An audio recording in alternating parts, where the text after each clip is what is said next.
Welcome to Theater and Stream, a film podcast. I am Matt, that is Chuck, this is episode 79. It's the end of the year, folks. We're working on getting those movies watched, getting those TV shows all caught up on, and we're watching the latest, greatest Avatar film from James Cameron. We got a lot to talk about today. We got huge watch lists. We've got stuff we're gonna just touch on. We got stuff we're gonna talk in depth about. We got the Mentionables. We got everything. So yeah, why don't we get right into it, Chuck? What do you say? Surprisingly, a lot of Sigourney Weaver. Yeah, yeah, That's another funny thing that you're going to notice about this yeah, episode today. But yeah, it's also, I imagine, post Christmas for everybody. By the time you see this, maybe even, New Year's. Here's this really badly exposed photo I took of the ornament for my stepdaughter in November that I put yep. on my sister's tree and forgot there. I'm gonna have to Oh see. boy. I'm gonna have to get it back. Make sure that none of their kids do anything with it. Because yeah, this is the time for friends, family. On that note, this is an awful segue, but yeah, Rob Reiner died, and his wife also tragically, was allegedly murdered by I don't really want to get into who or why because it's like she was a photographer, she was well loved within Hollywood. They have other children that seem to be really devastated about this, and of course he's Rob fucking Reiner. He's one of the kings. He's Hollywood royalty, but he also had a gentle, subtle directorial touch. He could fit himself into any job required of him. He could work within any genre, I believe. And yeah, just a real genuine, soul. And we're going to miss this guy, I think. Even though he really doesn't do Yeah. anything consequential film-wise, like his movies are very important to me.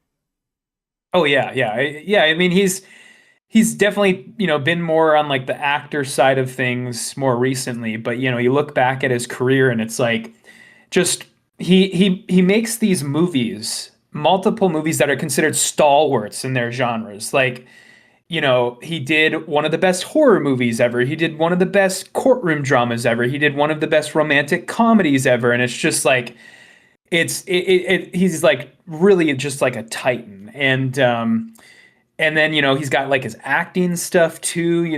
I think the last thing that I remember him in was probably Wolf of Wall Street. Yep, very I know memorable. he's been in stuff since then, but yeah, he just it sucks because like you said, very tragic. He went in a way that was very tragic, and it's like you said, we don't want to get into the sort of gory details of it, but people are sort of turning it into this like almost like tabloidy like thing where it's like he was at this party and Bill Hader was there and Bill Hader Dude, might have been like the reason why this happened. yeah, It's and so it's awful. so yeah, and so I think yeah, we choose to sort of remember him for who he was, not what happened to him, at the very end. And so what I don't know, what would you just to kind of cap it off, what would you consider your favorite of his?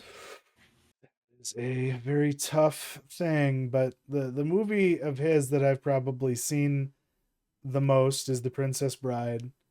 Hmm. It's him at the height of his powers and working with the greatest screenwriter who's ever lived. It's a dumb argument to have, but the source material, all the actors, like he just made magic happen. Like Hmm. another director would have fucked that up. Oh yeah. Like it would have been like Lady Hawk. If Richard Donner had done The Princess Bride, it would have been very, very sad. Just as an example, if Ridley Hmm. Scott had done The Princess Bride, it would have been terrible. Like I maintain that. Like Hmm. the to make something that timeless in the 80s without it being like like wearing its 80s nakedly, like in Yeah. that way. Like this is a movie that just looks like a bunch of grown-ups doing like theater in the park, costume and set wise, but that's part of the charm. And I can literally quote that movie down to the sound effects from the Atari at the beginning of it when he's like doing "Take Me Back Out to the Ball Game." Like Yep. that's mine. Mine's The Princess Bride, but like A Few Good Men is a very close second. Yeah, that was probably, I mean, that's probably mine. I have vivid memories of like watching it and as like a kid and thinking it was really boring, and then Yeah, like rewatching it as like a young adult and being like, no, this is the shit. this Like is this is, awesome. yeah, Yeah, this is awesome. And yeah, I mean, just like one of the best in that genre, like a lot of his things, and one of Tom Cruise's, great early roles, yeah. before he became, just kind of the action guy. Yeah, and yeah, he's gonna be missed. And I don't know, what was he working on anything before he passed? Do you know? Not that I I was guess I didn't aware look that of, up. because like what I respect about the man is that he Mhm. took his politics seriously enough to dedicate himself to it. The man almost ran for governor of California before just That's kind of right. deciding, nah, I don't want to do that. Yeah. Like I want to be in Wolf of Wall Street. Like Marty's gonna be calling me down the road. I don't want to have to be in Sacramento. Like that's. Yep. But he was passionate. But if he could still be friends with James Woods in the world that we live in today, I think that says a Mhm. lot. And Yeah. our president's a douchebag. I'm just gonna throw that out there. Yeah. Because like I don't know how you could do anything to like piss on this man's grave before he's even in it. Like I Mhm. despise anyone who does that, and that's my Yeah. soapbox moment. But yeah, remember his movies. I especially want to revisit Stand by Me because I vividly remember my dad explaining the like gross out like puke The story, blueberry. the Yeah. blueberry puke story to me Yeah. before I had ever seen the movie. Because he was like, "Oh, Charlie, this movie is so funny. Let me tell you exactly what happens in this one part." And then when I actually sat down and watched it, like my mom like made me close my eyes because I was like only like 4 or 5 and she thought it was a little too gross. Sure. But I don't know. Rob Reiner, we'll miss you, man. Yep. Yeah, we do have this kind of big watch list situation going on here because we've had a lot of time to watch stuff. We've had a lot of time to catch up. I've had a lot of Mhm. time to sail the seas, see what I could find, and harpoon some big whales, as it were. Some worth talking about, some definitely not worth talking about at all. Do you want me to throw that graphic up now?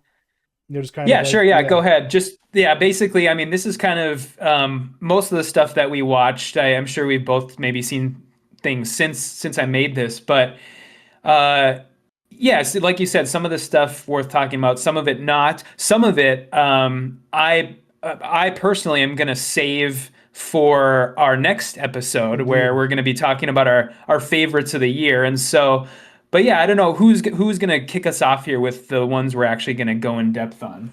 Yeah, I'll kind of, I guess I'll go first just because Yeah. I feel like this movie had a great deal of hype. And I'm sad to report that that hype is not really deserved. The dog deserves the hype for Good Boy. Good Boy Indy playing himself.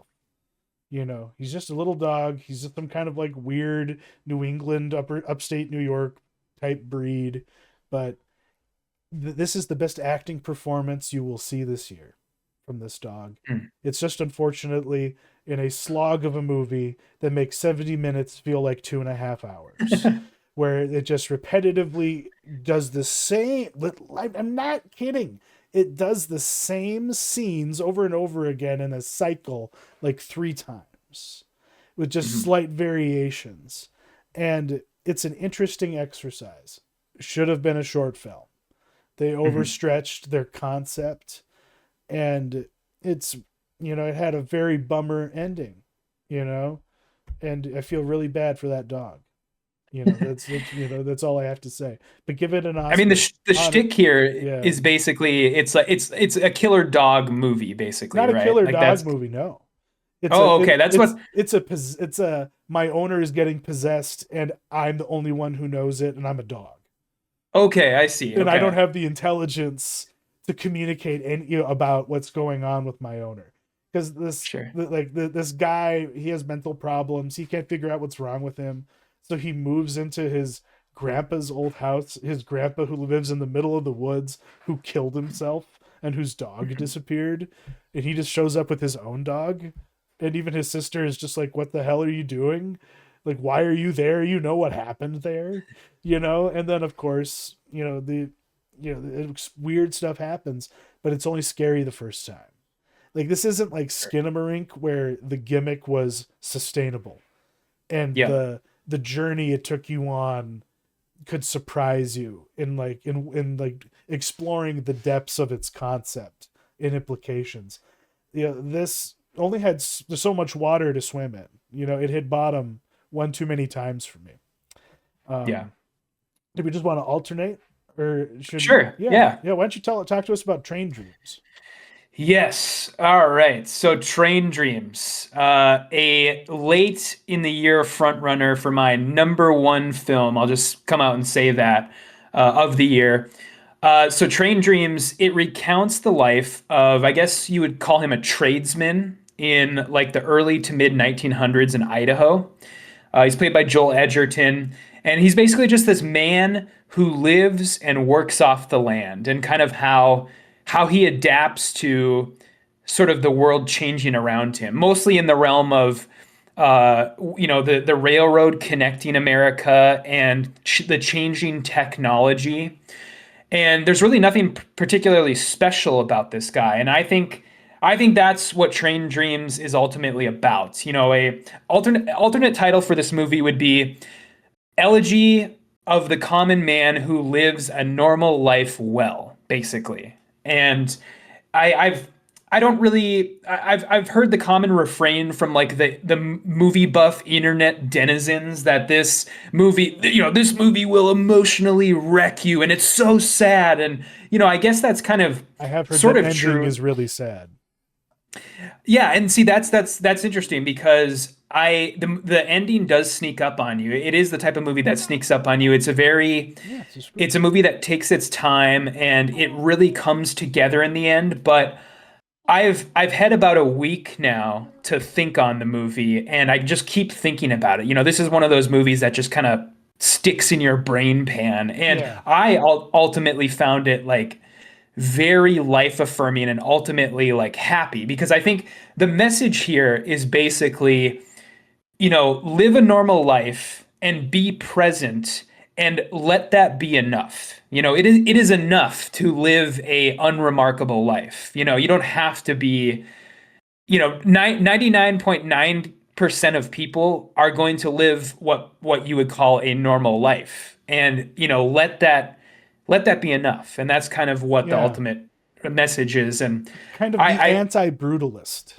in a way. yes, yeah, exactly. And yeah, it was just fantastic. This is the movie. Here's I'm sure you're playing the trailer here, and you can see by the cinematography and just the time period. This is the movie that to me has felt the most like the assassination of Jesse James since I saw that movie. And Ah, of course, you know that I have a particular reverence for that movie, and just the way this movie looks and the way this movie feels, the time period, the themes that are going on of kind of this guy who feels out of place, or this guy who sort of feels like he's almost like outlived his his life is catching up with him, kind of thing. And so yeah, it was fantastic. I'm sure I will be talking about this one again very, very soon. right on, right on. No, I look forward to watching it. I feel it will resonate deeply, for me. Because that's been my problem with even considering my favorite films of the year, because what they were in like May, what they were in October, what they are now are just completely different.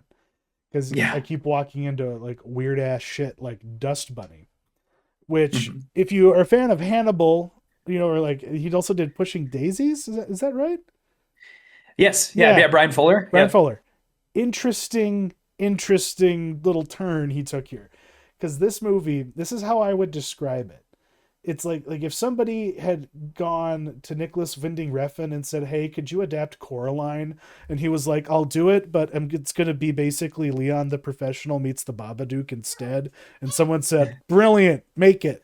Like that's kind of what this feels like, because it has the aesthetics of Only God Forgives visually, but it has the absurdity of like those French filmmakers who did like Delicatessen and The Island of Lost Children and Amelie. I can't remember their Yeah. names.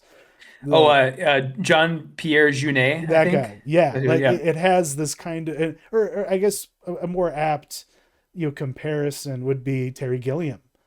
Like Mm. this is it's bizarre because you'll have these crazy special effects driven moments, and then it's just magical realism because it's about this little girl whose original family was murdered by this giant killer bunny that just materializes from the wood underneath any bed she sleeps on, and it's killed her real Okay. family, it's killed all of the foster family she's been placed with, and it happens again. Basically, to start the movie out, she like warns her foster parents, "Don't step on the floor," because she knows the rules.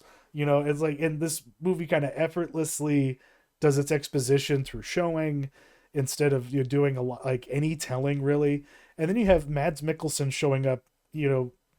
So that's where the Refn feeling comes from, because he's like an assassin who's working for his mother, played by Sigourney Weaver.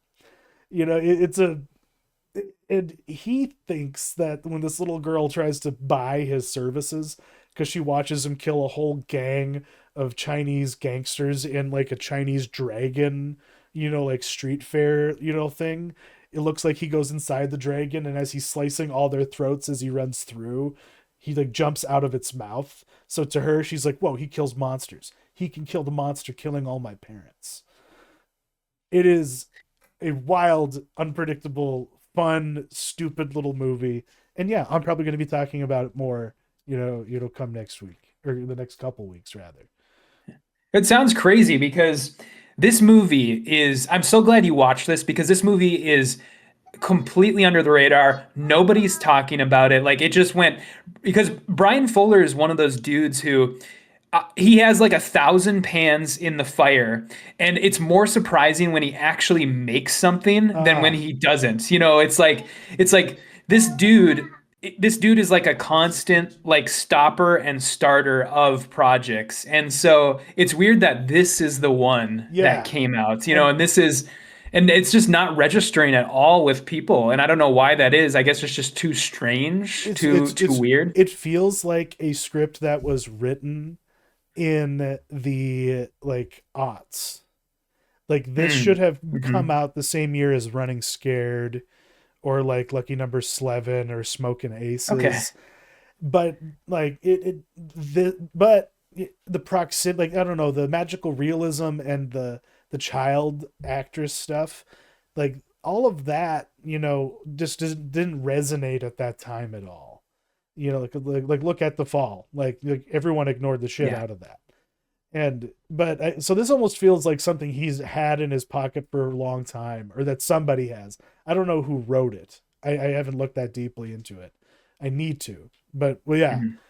it's worth seeing. I give this a hard recommend, Awesome. and that can kind of take us to your next one, which is Ballad of a Small Player.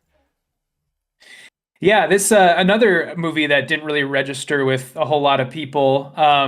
This is the new Edward Berger film, who people will remember did Conclave and All Quiet on the Western Front. But what I call this movie is Edward Berger doing a Paul Schrader impression, Oh yeah, and okay. I think it's very clear that he doesn't want to be pigeonholed. I think he's kind of done these big epic dramas, and this is just so out of left field for him. I mean, basically what it's about is Colin Farrell plays a gambling addict who is basically just like living in hotel, like ultra rich fancy hotels in Macau, which if people don't know, Macau's like Vegas, but like times 1,000. Like it's Yeah, it's in nuts. Just It's where the like gambling Chinese capital. and the Japanese, like, yeah, it's the Pacific Vegas, basically. Yeah.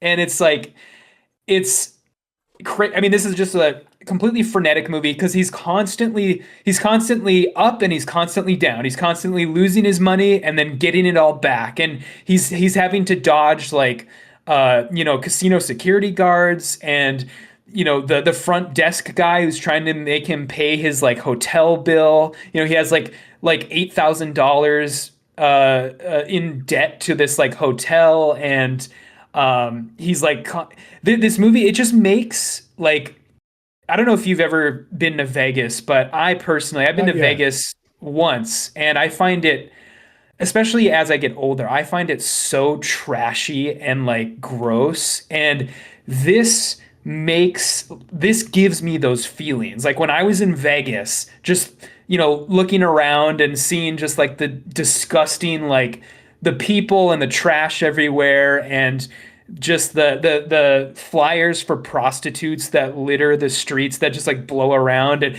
this gives you those feelings where it's like this city looks gross. It's just like everything's covered in neon, and uh he eats at these hotel buffets, and it makes them look so disgusting because he's like ripping the heads off of like lobsters and like sucking like the meat out of them, and it's just so gross. It makes the whole thing look gross in a good way. It's like Yeah.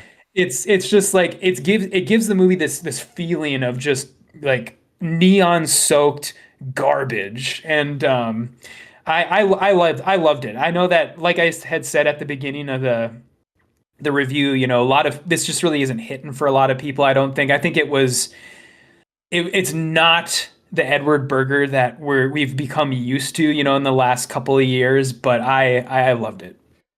Another one that I'm just gonna have to watch, during Mhm. my remote work period, while I can get away with that, kind of thing. Yeah. But now Edward Berger, he's on a weird little tear, isn't he? He's making all kinds of different things. Hmm. Because I rewatched Conclave recently, and Oh, he did. yeah, Okay. and there was some scenes I had like either missed or forgotten that just kind of changed the my perception of some of the characters. And it's like I forgot how subtle the music was in that movie Mhm. as well. But what I'm actually going to review right now is a holiday movie for the Christmas season that I think you could actually watch between Christmas and Easter, technically, because it's inspired by the heretical infancy gospel of Timothy or whatever, and that's the Carpenter son starring Nick Cage and FKA Twigs as Mary. It is the strangest kind of like casting of those two really iconic characters, because it begins with them literally trying to escape from Bethlehem as Herod's King Herod's men are like, they show babies getting burned on bonfires just to Mhm. start this movie out, and it shows how they snuck Jesus out of there as a baby.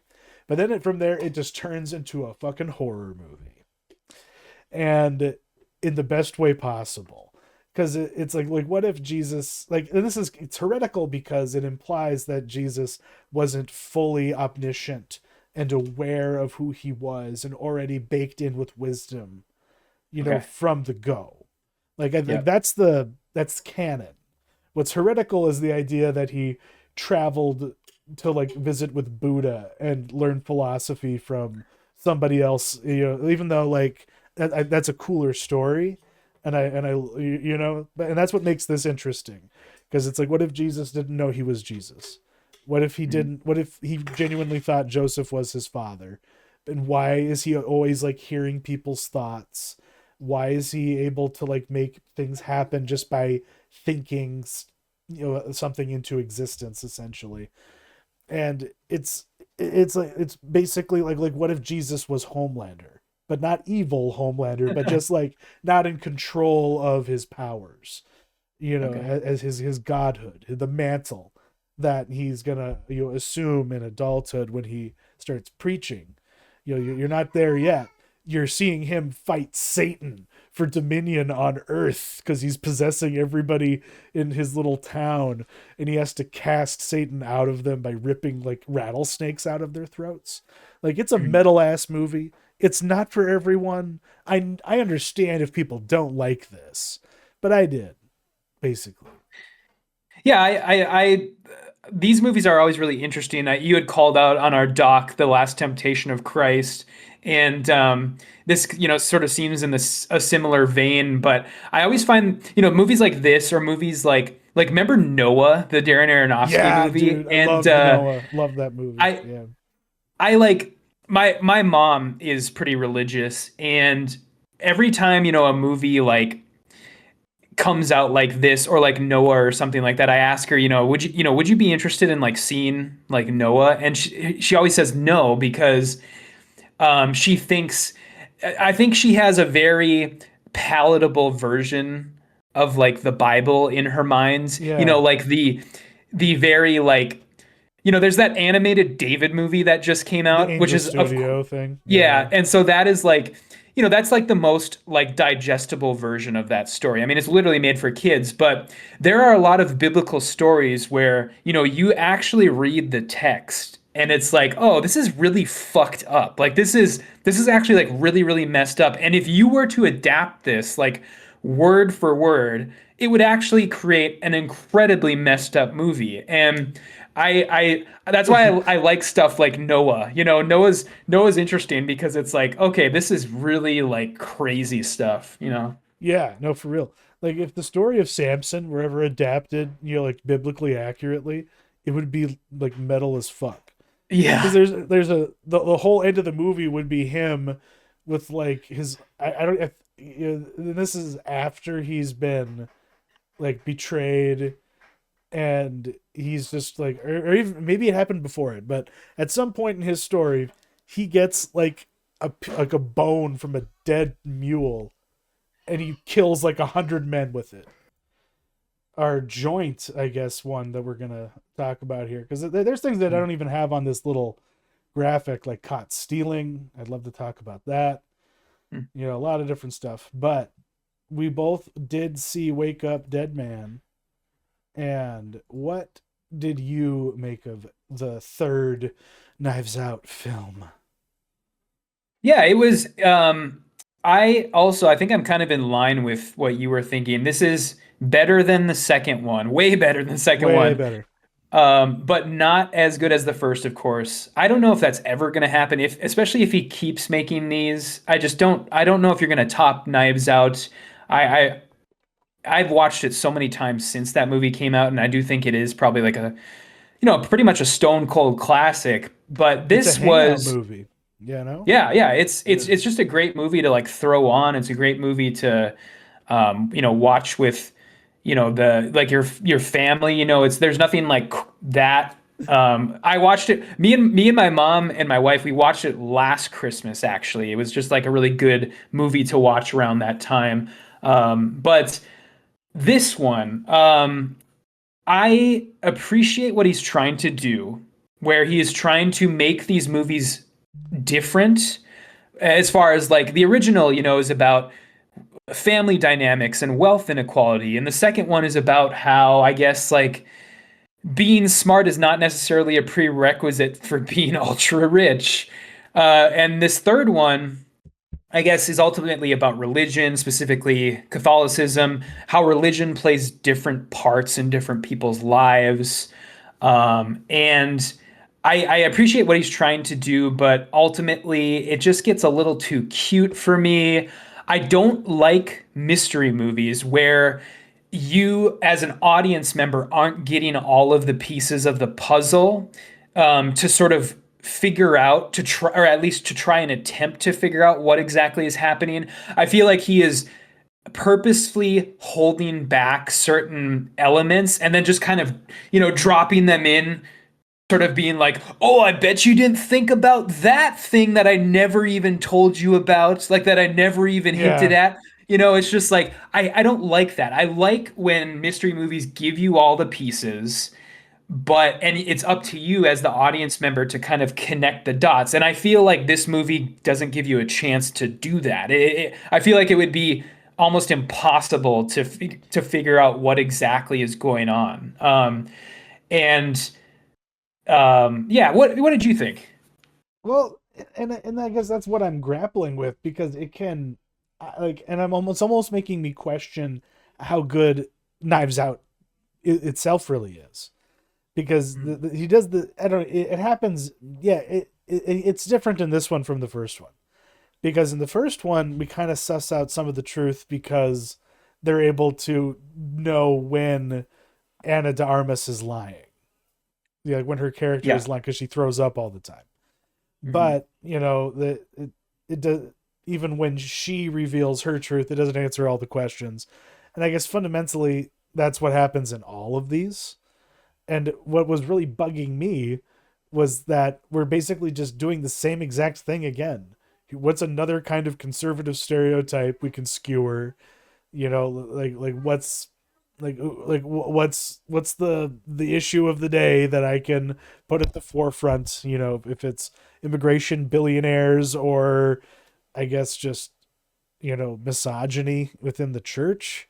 I don't know. Like it just didn't quite have the edge that the first one did, and it didn't really have the clarity either. Which is what's holding it back, and why I wish he'd just stop, because it's all the same archetypes played by different actors. You know exactly who has done what, who has the secret plan, who's the red herring. Like it's kind of like playing a Sierra adventure game to me at this point. Like the tomb, or the knife of Amun Ra, or the Colonel's bequest. It's, or those Sherlock Holmes point and click games. Like that's what it feels like to me. It's like we're just playing gumshoe, but our hand is being held the whole time, with something telling us exactly what to click on. But just to what I did like, though, I actually think he found something very timely and and actually kind of generous to say about faith and Yeah. about the church, without it just being eye rollingly pedestrian. It's like, oh, it's the same old thing we always hear. No, he actually like took two different schools of thought, much the same way Conclave did, but actually kind of made them bang together and grapple with each other, and tested the metal of the philosophies. And that's what can make a really good, like trashy mystery novel. That's actually like a beach read that's actually worth keeping in the cabin every year, so it's always there for you.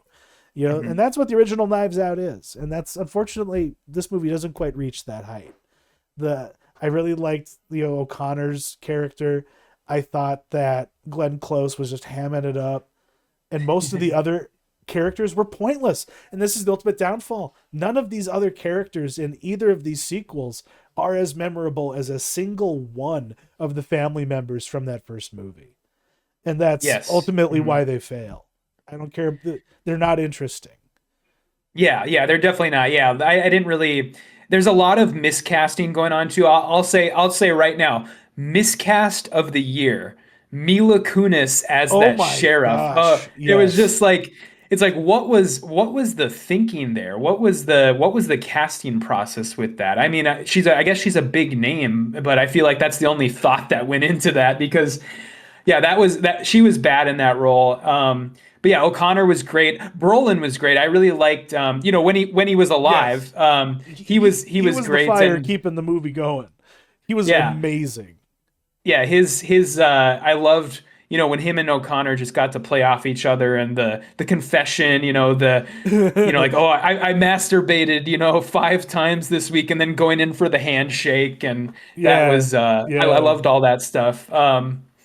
But yeah, it was yeah, be like you said, like I said earlier, just miles better. I flat out think that Glass Onion is like a bad movie. Like just Yeah. like a flat out bad movie. And this is definitely like a step up. Like this is very watchable. And Yeah. again, I brought it up already.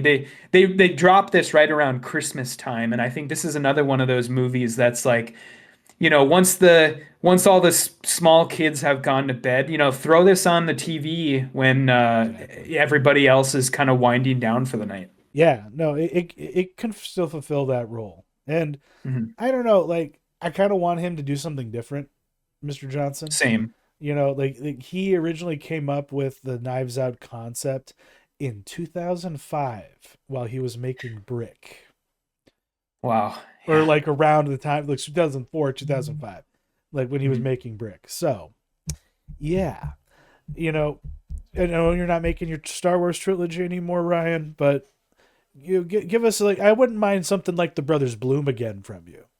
Because Mhm. like his TV show also got canceled, and I think he himself is getting a little tired with making these and having to call them a Knives Out film. Like he thinks that's hokey. But you sold your soul to Satan, man. What do you expect is gonna happen? Ah. Very briefly, speaking of Netflix and selling your soul to Satan, Yep. we'll just flash this up one more time. Best Christmas Pageant Ever was a really good adaptation of one of my favorite stories from when I was a kid. And yeah, we'll have to just maybe get into some of these other movies from you at in 2 weeks. Yeah. Well, the one I'm gonna mention, that seems to be popping up a lot now is Jake Kelly. I don't know. Did you Oh, watch Jake Kelly by not yet, chance? not yet. Okay. I It's despise the trailers. Make me despise it though. That and Emma McKay or whatever, Ella McKay, whatever the fuck oh, that Ellen is. McKay. Oh my Yeah. gosh! Like, why are we making movies like this again, Albert? Yeah, it does feel very dated. I just don't here's my thing. I've never really liked Noah Baumbach. Mm, I think that his style of writing, I think he thinks he's smarter than he is, and I think that like Noah Baumbach's screenwriting 101 is basically he has two things that he does in his movies to try and sort of elevate his pedestrian dialogue. And number one is he always has characters talk over each other. He has a scene with like five characters and they're just yelling over each other or talking over each other. And then number two, he constantly has characters repeating whatever line a person just said. So like if someone's like, "You went to the dentist today?" "I went to the dentist today." It's like it's very like it's almost Seinfeldy, but it's not nearly as like whip smart as Seinfeld uh is. huh. And I just think that I think he's a mid screenwriter, and I think he's always been mid, and Jay Kelly's no different. And that's kind of where I'll leave that. But Gotcha. Yeah, no, I almost put myself through both that and the Ella McKay, but I couldn't actually bear to actually do it. What I did do was put myself through the latest episodes of Stranger Things, and I'll just say this now: everybody skip these. Just wait for the finale on New Year's. Nothing of consequence occurs. hmm, In terms of what matters. It's just revealing and reinforcing to me that the Duffer Brothers are hacks. You know, hmm, like that hmm, first season of Stranger Things was special, but then they just didn't grow up. Like they are in arrested creative development, Matt. They're in yeah, trouble. They're never going to be able to make anything else ever again. Because the way that they write some dialogue in this show just defies understanding. And it's also comfortable. Like they're doing this in their sleep, you know. And I don't know who Rand Giger is, but he directed both of these latest episodes, and I did not okay. like them. But I loved the one that Frank Darabont did, and the one the Duffers directed. Did you know they've got Frank Darabont out of retirement? He's out of director jail working on Stranger Things now. Okay, that's cool. I didn't know that. No, Yeah, I haven't. So he directed an episode in this current season. yeah. The Turnbow Okay, Trap, the one where they drug the family. okay. Yeah. I haven't seen any of these new episodes, and Oh, I haven't seen any. I'm not going to. I mean, I bro. think I've seen Stranger Things up until now. Like I watched all the way up Yeah. until the last season, but here my problem is they waited too long. I'm no longer interested. Like I just don't. and also I unequivocally disagree with this release schedule. I can't I hate it. This stupid like two, three episodes on, Thanksgiving, two on Christmas, one on New Year's. I hate that release cadence so much that it turned me off watching this. And so I'm not going to. Well, see, for the first time in Netflix's history, the first drop that they did ended on such a amazing note, Okay. and it had such a great urgent opening thrust, and that's why I'm so like put out after this latest release. It's because it's the big come down, Sure. and Hmm. they're doing all the setup for like the feature length finale episodes that are coming New Year's.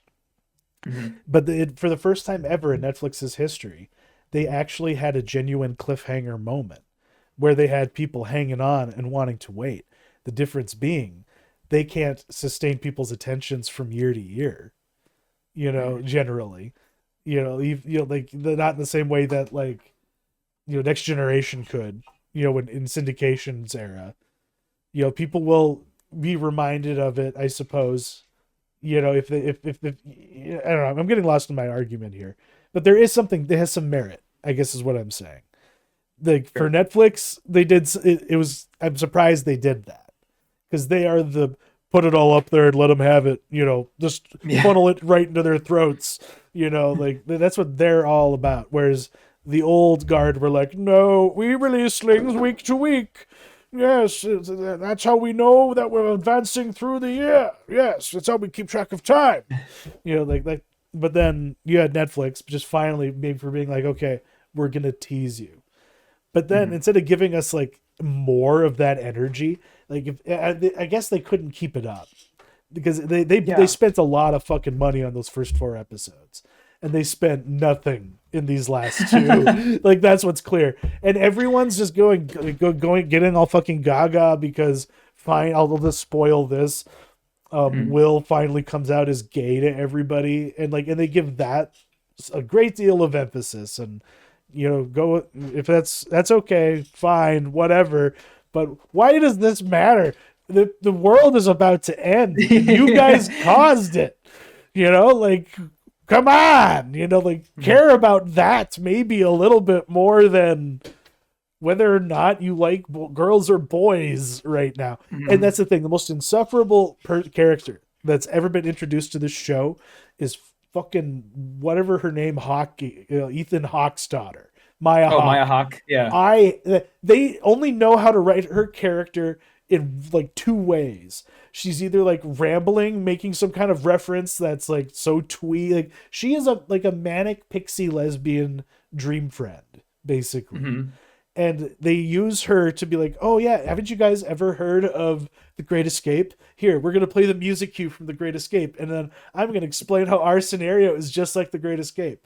Like that's the only way that they know how to write, and she's a willing vessel to be the vehicle for that, and it's just depressing because it's like I guess when you're writing young actors, yeah, you have to dumb it down, but you could write more intelligently for these actors who have matured.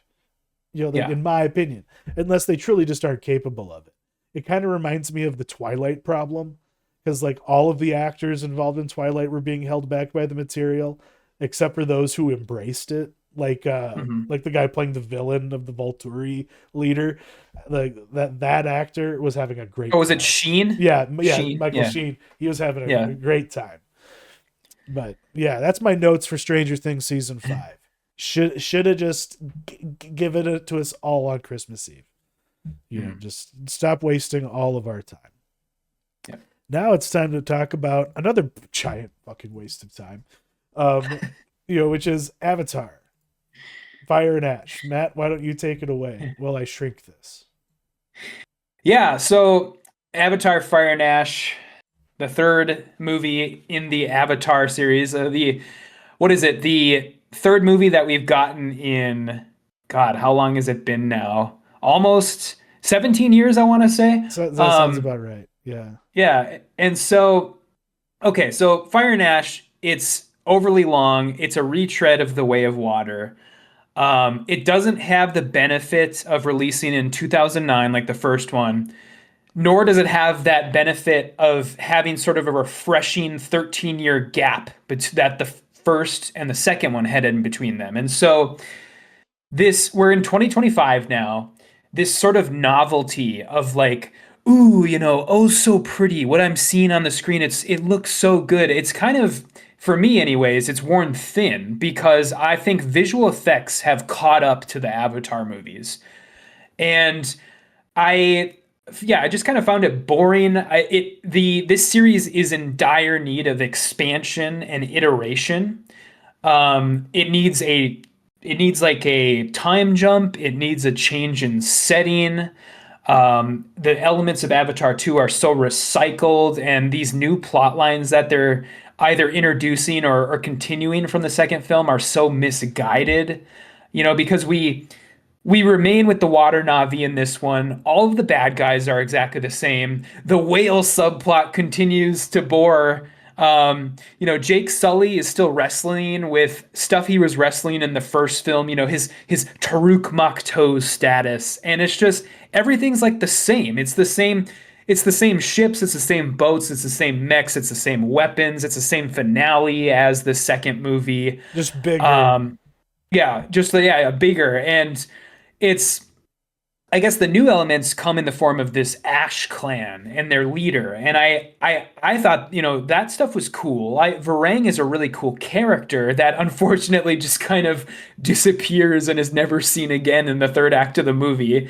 We don't even know what happens to her, She just but runs away, yeah, basically. she runs away, and I guess I'm assuming we'll see her in the next one, whenever that comes out. But yeah, it's just these movies, they're being struck by the law of diminishing returns, where, this unprecedented, awe-inspiring theatrical event that the first one was, it just doesn't hold water anymore. It doesn't. We've moved on. We've moved on as kind of a society, I guess, or as filmmakers have moved on, the technology has moved on.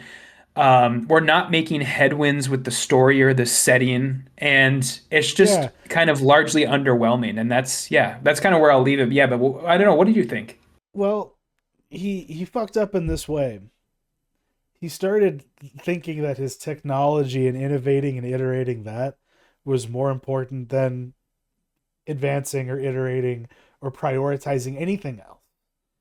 Mhm. Like the second movie should have been completely just about his insane, like bizarro like end game plot. Where is this going? And that's the only thing that's interesting about these two movies put together. And I want to know the behind the scenes. At what point did they fucking get the misguided idea that splitting this up was a good idea? This is a very much a Feast for Crows, Dance with Dragons situation where the Mm. author of Game of Thrones just ran into such like it was called the Marinese Knot. He introduced a plot line and he couldn't figure out how to unwind it. So he just kept on writing and writing and writing and writing and writing until his editor and his, publisher were like, "Hey, you just need to break this fucker in half." Like, and I wonder if it was like that, if it, but because there is a good single movie out of the two. If you Mhm. slash all the fucking fat, you get all the repetition out of there. Like, I'm gonna have so much fun editing these two movies down into one. For Oh my yeah, that fan could be cut. fun. That's Yeah. gonna be fun because like what they introduce or like what he does introduce in advance, is finally making the character of Spider actually mean something, even though his actor is terrible. Like they could have introduced the whole thing with him always running out of battery in the Way of Water. I can't remember if they did or not. That's just how No. unmemorable he was in that movie. But like as per usual, you know, Avatar Korich, Resurrected Korich, is still the most interesting character in all three of these movies, and will Mm. remain so. And now he's dead, unless they crack him open and he'll be somebody different. Oh, I'm You sure. know what I I mean? guarantee He'll I guarantee he'll be on the next one. he'll be in the next one, and Yeah. he'll just have different memories, and he'll be brutal and evil, and be unrepentant, which will be, oh, so just like how he was originally. That's what made that, like, and the characters' arcs don't make sense from over two movies to me, but I can see how it could have been one single story. Even with Varang in there, I know that maybe would have overcomplicated it and made it a really busy kind of experience. But guess what we didn't need? At least 2 hours of footage of people swimming with whales that we could Yeah. easily lose in both of these movies. Yeah, Um, the whale subplot is it's inexplicable. It's like yeah. I don't know why I mean, I'm sure, it's of course very, very on the nose messaging and, anti-whaling message that With this? Jim Cameron wants to get out there, but it's easily probably one of the most in need of editing aspects of either one of the second or the third movie. And I agree, I really agree with you about Quaritch, where it's like somehow this guy has become the most interesting character in these movies, and it's because he's like the guy who's actually getting the character development. Yes. He's like they're giving the villain the most character development. It's so weird because like his waning allegiance to the humans is really interesting, and his how Jake Sully's trying to sort of break down his walls, as far as like you are not, you're not the same guy. Like you're a Navi now. Like you have this guy's memories, but you're not the same. And you can see him, beginning to break. You can see him beginning to sort of lose his faith in like the humans. And it's easily the most interesting parts of these movies when he's on screen and when him and Jake are having to make these sort of tenuous alliances. Yeah, that stuff was, and the stuff with Varang and him too, with the Ash Navi trying to get the weapons, and he's just kind of like giving them to them, and then he's literally like having sex with Varang on the side, and it's like I get, in the next movie we're gonna get, we'll get a time jump and we're gonna get the Varang Quaritch like child that has to Dude, like go yeah. up against the But the the Sully child. but because he was a Navi, and because of where he fell into the vortex, Quaritch is a part of the afterlife hive mind, Mm, and he's resurrected in his own son. that would be, yeah. Yeah, I wouldn't put it past him. I wouldn't put it past him. Yeah, Yeah. but I put it in the doc, but it's like I see crystal clearly where these movies are going.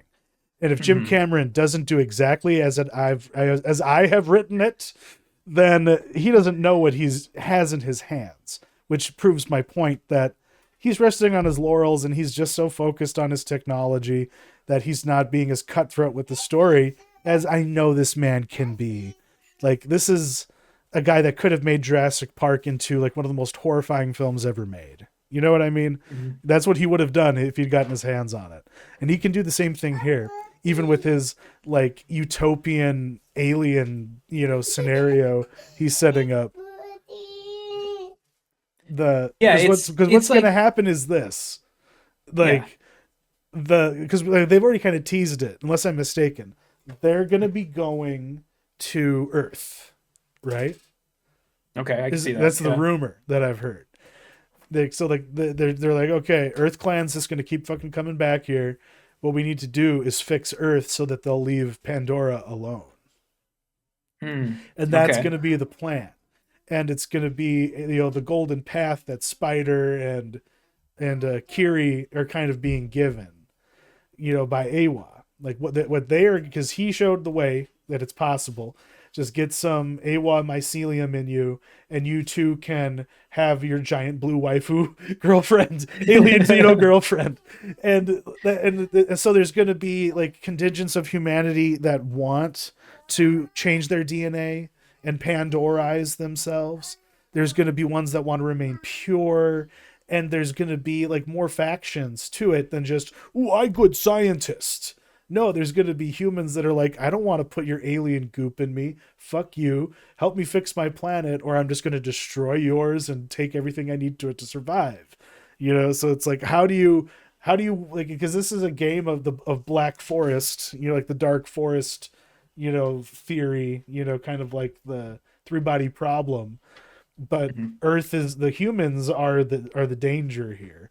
But what if they could completely change us by just bringing some of that mycelium to Earth and basically transforming all of humanity into something with a ponytail that can commune with the goddess? Like that's going to be the whole point. But it sets up like such amazing levels of conflict. Mhm. That's what should happen. That's what makes me It's care about this and be interested in it at all, is the prospect of what it could be. But how likely am I that actually going to be right about my prediction here? Yeah, I mean that's that would be awesome, and I think there's a chance. I mean, they they have there are so many missed opportunities in this movie, and another one of them is not getting any of like the human side. Like we get um there's like when they go to that city, that the human city on That Pandora, and Blade, it's just like Blade Runner yeah, it's like LA Blade on Runner. Pandora. Yeah. And it's like we get all of these humans, that are outside of Jake Sully's cage, and they all have these, whatever this universe's version of the iPhone is, they're taking pictures of him and they're taking videos of Jake Sully, and it's like who are these people? Like what is this city? The last time we even like saw this city, I think, was like in the first one, I believe, and it's gotten bigger, and there's all these just random humans everywhere. It's like, who are these people? Like, are they just workers for the colony? Are people actually living on Pandora? We don't get any of that, and Yeah. so I think it would be really interesting if we went to Earth, but unfortunately, I think the future of this franchise, and they hinted at this a little bit, is in the air people. Because we've done the in the original movie in Yeah. Avatar 1, you have I guess what you would call like the jungle Navi, the original Navi, the World Tree Navi. And then in the second one we got the water Navi. And then in this one, it's still the water Navi, but we get the hints of like these air Navi where they have their big blimps, and that guy comes in. I can't remember who the actor was, but Was they had David like a Thewlis? what's that? Was it David Thewlis? Yeah, it was. Yeah, David Thewlis. He literally is in like one scene, and he's like the chief of them, and then he's never seen again. And so unfortunately, I think, whatever this fourth movie is going to be, I think we're staying on Pandora, and I think we're going with the air people. That's where we're going. That's too bad, because give us something new. We've already seen what the air people can do, and they're sitting ducks. Like what more? They've shown us all that we need to see of the air people, in my opinion. Yeah. What would be more interesting? Because because there's no evidence of industrialization anywhere by the Navi. The Varangs people are the way they are because a volcano erupted and burned their world tree down, which is pretty Mhm. fucking metal. And I loved how brutal they were. How Yeah. they'd scalp people by cutting their little appendages, so that they could never, connect with Awa, which is like effectively like worse than death. It's Mhm. like there are things like that get my jubblies rumbling, where I'm like, yeah, yeah, it's like, this is fucked up and grim dark. Yes, I want this. Because at its heart, it is a grim, dark fucking story. Even Yeah. with all its utopian brightness, the reality is the only answer. The only answer that, like they're the collaborators will live, but the human race must die, is basically gonna be the conclusion at some point in this. And I really think that, because like I'm theory crafting because it's more interesting than the movies themselves. Because it's a roller coaster. It's a roller coaster with setting, like Warhammer. And it's more fun to just think of your own shit than what they're going to do with it, because they're just laying out the basic building blocks. They may as well just let Ubisoft continue the story in video games, because there is a chance they may not make sequels at all if this movie Mhm. doesn't make enough money. And is that potentially going to happen? Well, it's weird because James Cameron has said like these three movies are a trilogy, and he said that he's been very cagey as to like, am I gonna make a fourth one? Even though it's literally on Disney's like schedule, it's penciled in as 2029, I want to say Uh, Avatar 4. And so I don't know if they would hand it off, if they would try and hand it off to another director. I do know that there are parts of Avatar 4 that have been filmed. Like there is yeah, James Cameron, he has Avatar 4 footage like right now. And that's kind of how he's made all of these movies, except for the first one. He filmed Avatar 2 and 3 almost like they coincided the filming. And there was, Edie Falco talks about it in interviews where she's like, I didn't even know Avatar back when Avatar 2 came out. She's like, I didn't even know that movie still hadn't come out yet because I filmed my role literally like 4 years ago. Like yeah. Edie Falco has not stepped on a Avatar set for like 7 years at this point. It's like, Let me open that. and so I'll open it for you, Luca. yeah, It's not there are parts of 4 that are filmed, and I don't know what because yeah, James Cameron is also one of those directors that seems like he constantly has like five irons in the fire because it's like yeah, he wants to do another Terminator movie, and he wants to do this movie that he literally promised about the this guy who survived both of the atomic bomb droppings, that he literally promised on the guy's deathbed that he would yeah. make the movie. And this dude is 71 years old now, and so it's like, God, And dude, on are you really gonna spend your last years as a director in this world? and he also has the rights to other exciting things. Like, is it called The Damned or something like that? It's like it's a medieval like it's like a dark medieval fantasy like heist film is the best way to describe, Okay. like, or book, is the best way to describe it. I can't remember who wrote it. Maybe it wasn't Joe Hill. It was Okay. somebody like that though. Sure. Yeah, Hmm. I'll have to do some better research. But like, when I saw that Cameron had the rights to it, I was like, "What? Why? Like, why do you?" It's kind of like when he like Battle Angel Alita was going to be. It was either that or Avatar, and like, I'll tell you why, Chuck. It's because the man just became a billionaire. He just became a he just became a certified. I don't know if you heard about that, but it's funny that they dropped that like about a week ago. They said James Cameron is now officially a billionaire, and so uh, yeah, he can scoop these things up, and it's pennies to him. he should be doing what Gabe Newell is doing. He should just have like a $100 million plus yacht, complete with a diving submarine to go visit the Titanic whenever he wants, and he should just live on the ocean with the whales. He doesn't have to make movies anymore. He could create AI James Cameron and have AI James Cameron direct his movies. Yeah, you could. Or just, like, gosh, like, I wonder why. I mean, maybe he's just too precious about this series, but I wonder why he doesn't, like, hand it off to somebody Yeah, else, like, why Like, doesn't he groom someone?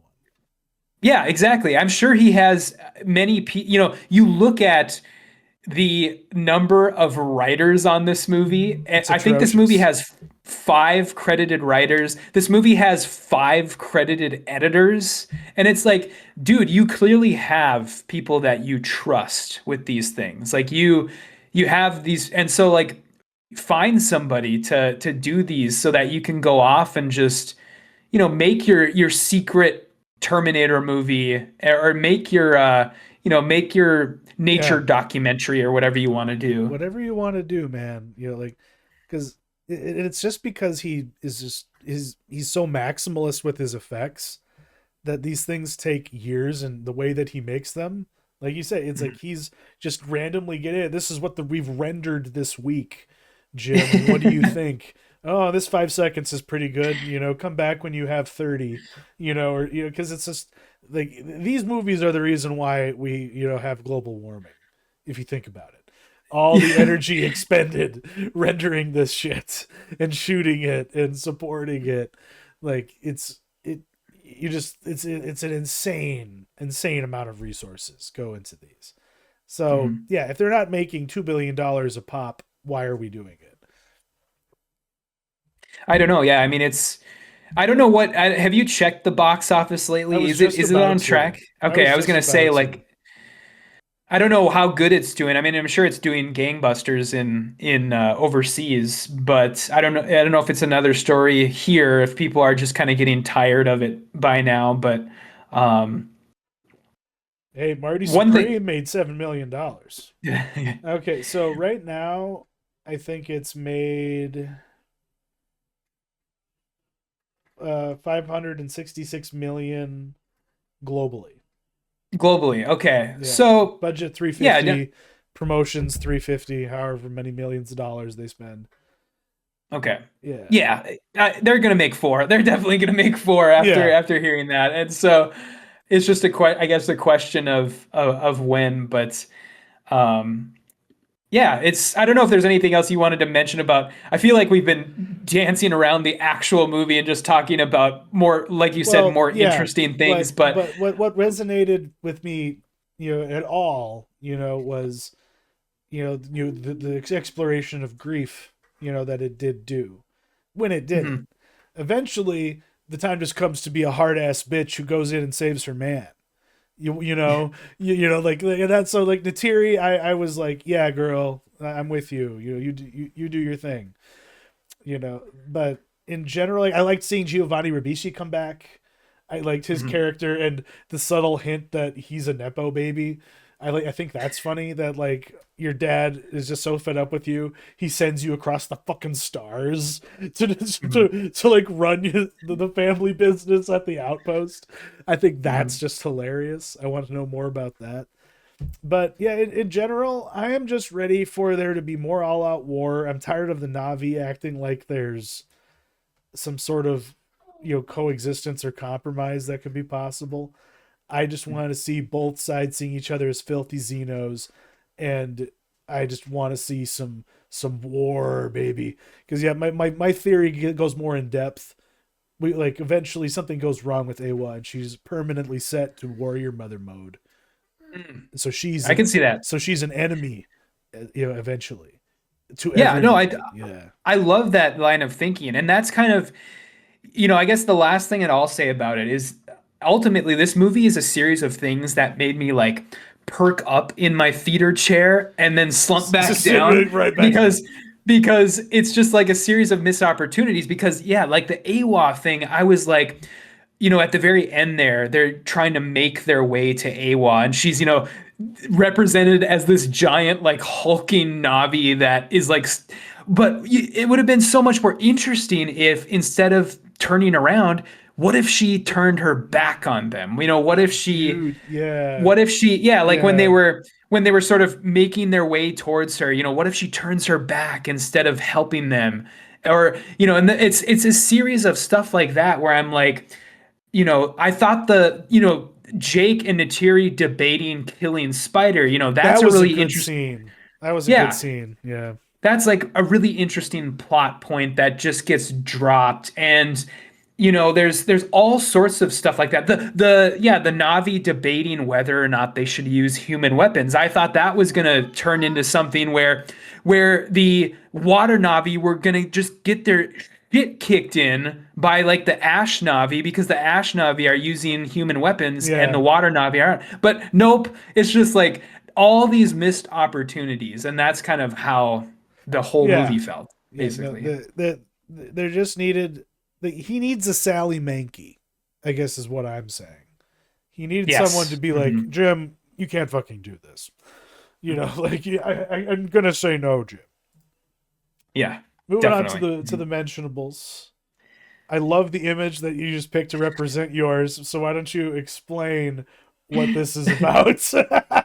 Yeah. So, okay. So I have occasionally talked about WWE on the show, and of course, we can never actually put any video on here because they are so the WWE is so just militant that you not use their video footage. But my mentionable is go and watch the John Cena retirement match. John Cena, the wrestler, of course, before he became an actor, he was a wrestler, and he just wrapped up his very, very long, storied career. He had his last match ever, and it was pretty bad. And Oh no. it was one of those, it was one of those so bad it's good type of things though, where it's worth watching because it was so bad. And his final opponent was a wrestler named Gunther. I don't know if you're familiar with him at all, but he is Vaguely. Gunther. Gunther is this, this like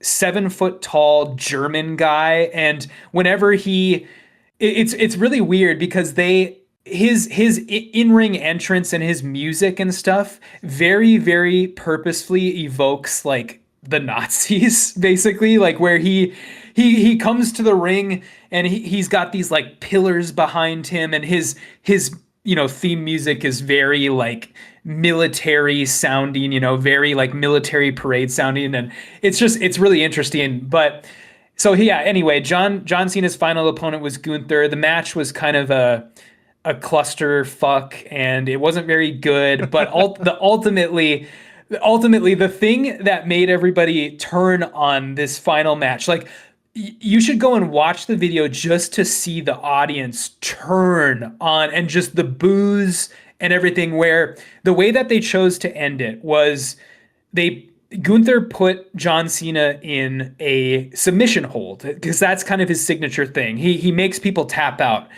And instead of actually making him tap out like for real, John Cena looks directly into the Just camera. mugs. He mugs, he smiles at the camera, and then he just goes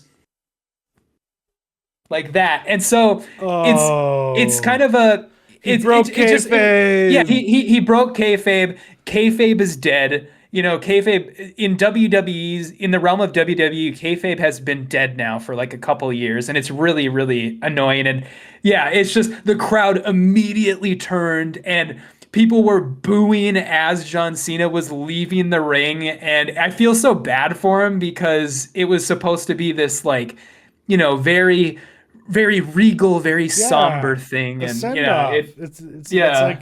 that what they did to the Undertaker at WrestleMania, you know? Yep. Yeah. So yeah, Gosh. go and watch it. It's up on Peacock right now. If you've got Peacock, you Okay. can go and watch it. Well, I may Yeah. resubscribe. My recommendation for you all is the latest from Secret Base, which used to be Sportsbook Nation's like YouTube arm.